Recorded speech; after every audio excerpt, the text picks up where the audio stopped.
Pastor Eneche. Pastor And Eneche. in that video, he was Drop your asked comment if in the Pastor comment section. Eneche's miracles are Tell us real. what you think about Pastor And he Eneche said doing they are miracles not real. or dunamis. Thank you and God bless Now, you. in this video, I am not going to say whether the miracles are real or they are not real. However, I will try to paint a whole scenario about the African mentality and their expectations for miracle. So you now be the judge.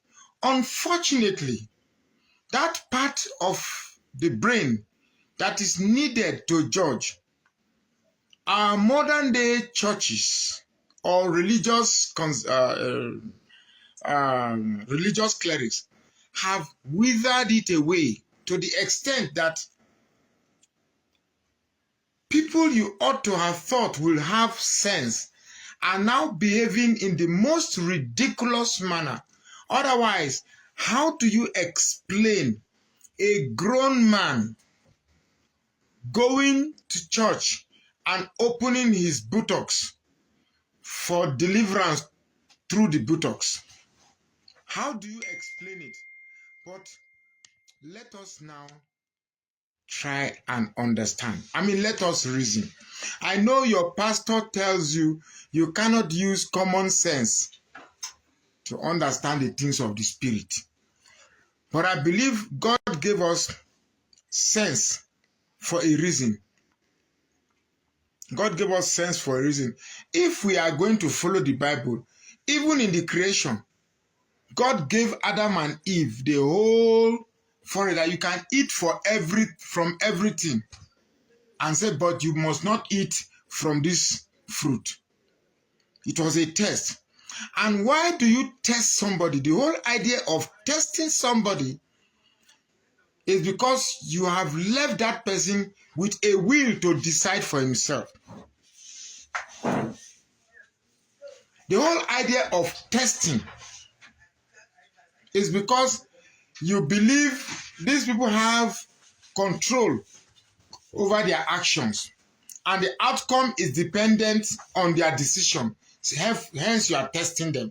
So, you cannot say there is no need to use your brain to think. You cannot say that. Now, what is miracle? What is miracle? Miracle is an outcome that was not expected. Miracle is simply an outcome that is not expected. Are the miracles you see in churches, are they real? Let me use myself as an example. I've attended many crusades. I have attended many crusades. And in most of these crusades, I've gone there with my own problem. That man will come feeling sukwa one time. What do you name? Narian Bonke. Rehad Bonke was in Jos some years ago. I went there. I saw people holding up their crutches and raising up their wheelchairs that they've received healing. But while we were walking, I saw people, while we were going home, the distance from where we trekked over, that was the longest trek in my life. Apart from the trek we trekked during Atlanta 96, where Nigeria defeated Brazil. That was the next longest trek I did. While we were going, I saw people who came expecting deliverance, but were going back still in their wheelchair. I saw people in their crutches still going back with their crutches. Now, what happened is that in that crowd, those who received their healing with their crutches, they are nowhere to be found. But you who saw those spectacles, who saw those optics, believe that people actually came to the crusade and got their miracle and they were healed. I've always asked this question. Somebody who was born crippled, really crippled, is in my community. And suddenly attends a crusade and comes in healed, he now walks. He's no longer in his wheelchair. That cannot be a remote experience. That will not be a remote experience.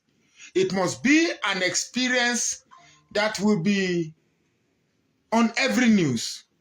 It must be an experience that the whole community and other communities will come to verify such spectacle, such miracles as people being crippled now regaining physicalities cannot be isolated. It cannot be isolated. Even if the miracle was done in isolation, people must hear about it and it will become public. Now, Auntie Aduni made a point. She said, why, since you have the power to heal, there are people in the hospitals, there are people in front of the mosques, there are people everywhere that have genuine, identifiable sickness. Why are these people not candidates of these healings? Now, the problem I've seen is that a lot of people, particularly in Africa, have a void that has no meaning if you do not put religion in it. You have a void and you believe that to make your existence have a meaning, you must identify with a religion. Whether it's Islam or Christianity, you must identify with one. Now, before I go further, let me address the guy who said that I don't have followership. Of course, I cannot have followership. In fact, if I'm having a lot of followers, I'll be surprised because the type of topic I take on are not topic that will draw crowd. He used VDM as an example. I said, let VDM declare his support for Peter Obi today. Supporters of Tinubu will leave him. Or if he declares support for Tinubu, supporters of Peter Obi will leave him. So you see, people like that can only get support from entertainment. But I take on controversial issues in which such that if my conclusions do not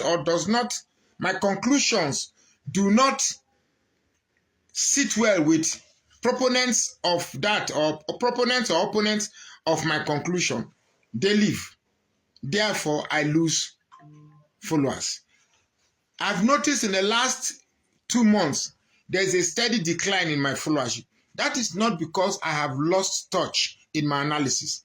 That is because certain people who have long been,